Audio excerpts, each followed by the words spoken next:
قلت يا وارثين المال من آبائهم والجدود، يا وارثين المال من آبائهم والجدود، لا تجعل نفسك بالحياة طامعة،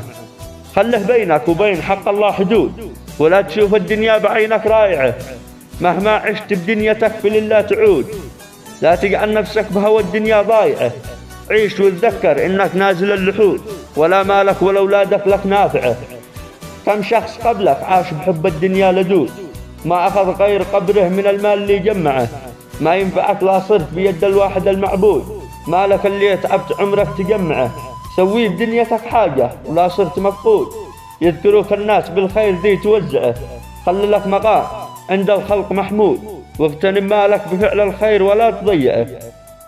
اعطه المحتاج يجود من الموجود، دام انته معك اعطه ذي ما معه، وتذكر ان كلنا فقراء عند الواحد المعبود، وتذكر ان كل مخلوق لله مرجعه، وارعه نعمة الله ولا تكون جحود،